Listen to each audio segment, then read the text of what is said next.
Welcome, friends. This is Harshad Parekh inviting you to listen to some of my spontaneous writings on philosophy, religion, psychology, spirituality, education, Krishnamurti, and nature. I hope you have a good listening in peaceful environment. This is audio tape number 19. Article number 113. It's about non-verbal communion. The description of a flower is not the flower. The photograph of a flower is not the flower. The word or picture is not the thing. When Krishnamurti uses words to describe or communicate something, these words are not the thing. When people listen to him or read his books, what they understand is not the thing he tries to communicate. Verbal communication is partial, and some kind of distortion occurs between what is communicated by him and what is understood by his readers. Is there another way of communicating, non-verbal way, in which there is no distortion? When understanding or realization is immediate, not through thinking. Such a communion happened when Gautam Buddha was talking with his 5 friends in Sarnath after his enlightenment. When Buddha was speaking, he looked at the face of Kondana and said, "Kondana, you have got it." Article number 114. It is about life in a village. Every evening I cross the new cement bridge over river Varuna to walk among green fields with yellow mustard flowers. The villages around these fields are densely populated. Mostly farmers and fishermen live in these villages. They seem cheerful but do not look healthy and clean. Their small and old houses are surrounded by garbage. Exciting loud music is played in these villages in the evening. Many of these villagers are addicted to smoking, drinking, and gambling. They have strong feelings for their gods, goddesses, and gurus. They have not changed much psychologically over years in spite of using modern technology like mobiles, motorcycles, and loudspeakers. Probably they lack strong desire to change for a better life, cleanliness, better living conditions. Article number 115. It is right environment in a school. On a path between the old guest house and the new guest house in Rishi Valley, there are several strange-looking trees. During most of the year, they look dead, thorny, and hard without any life. But during this month of February, buds have started growing, and some of the birds have blossomed into flaming red flowers. Tiny black birds hover around these flowers. The trees look beautiful against the background of intense blue sky. Under right climatic conditions, dead-looking trees come to life and show their hidden beauty. So it is with human beings. Many of our students and teachers may have hidden talents. In right environment, these hidden talents may come to surface, revealing their inward beauty.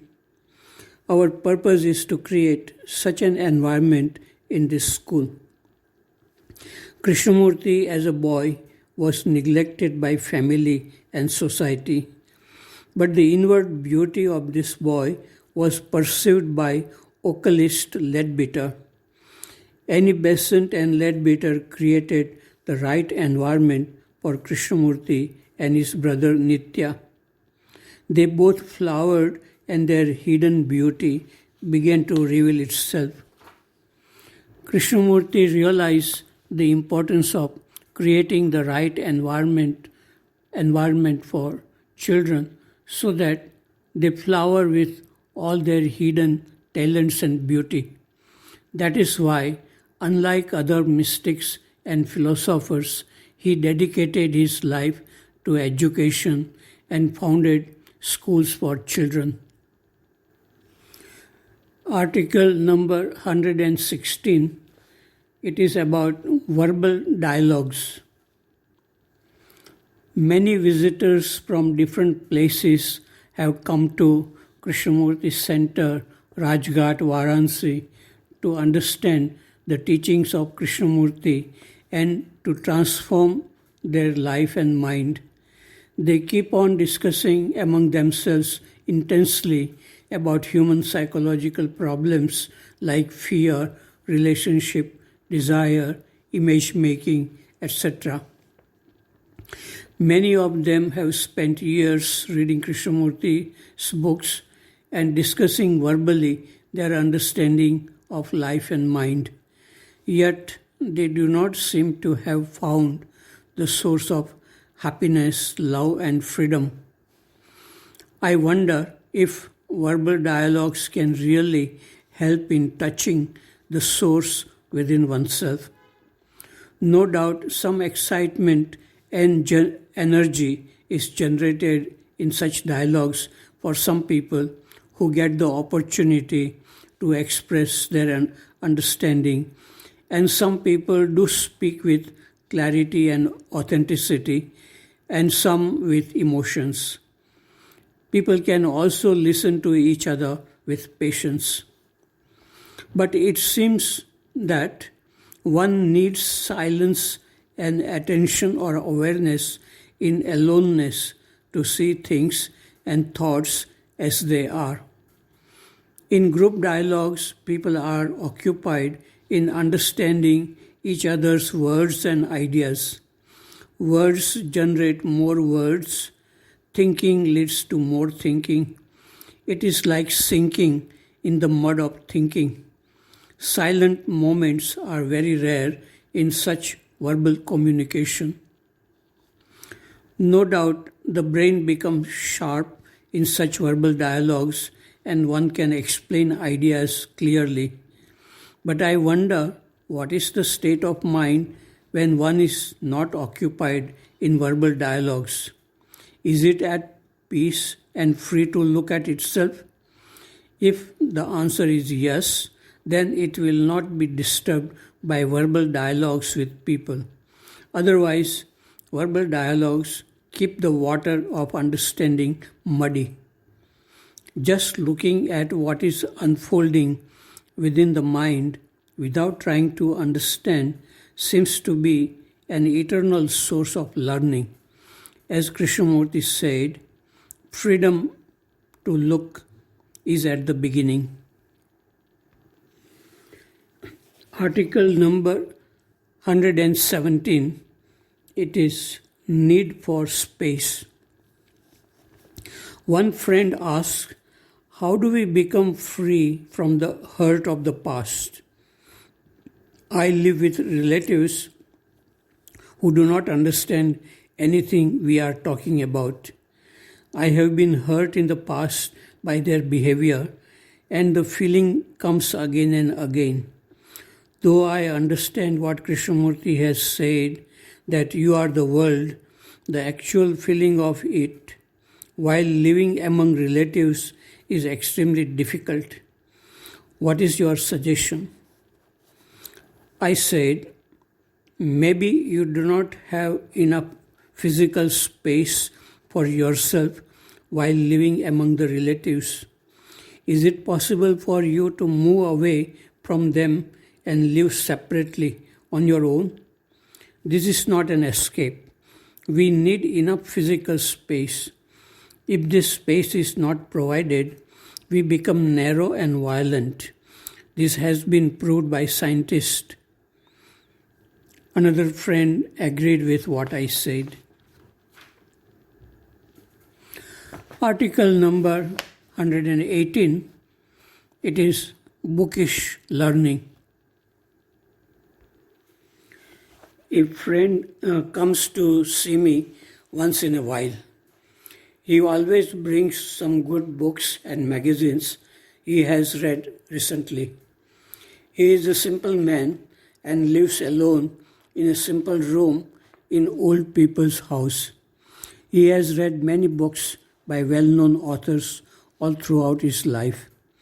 He said that in spite of reading books by many spiritual teachers, he is not free from certain phobias. Why do we gather so much knowledge if it is not helping us to be free from fears? Do we read books to escape from loneliness and boredom? Would not it be good to just be quiet and watch how our mind works? Learning from direct perception is authentic and liberating. As long as we are not able to be alone and watchful, as long as we cannot see the beginning of a thought, there cannot be freedom from problems created by thoughts.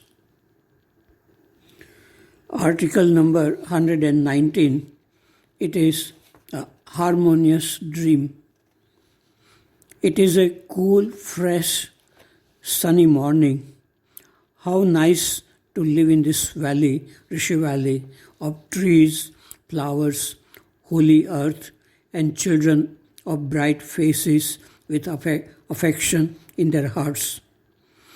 I may be a dreamer, but it is a spontaneous, harmonious dream which goes on day after day, and in all likelihood it might continue till death.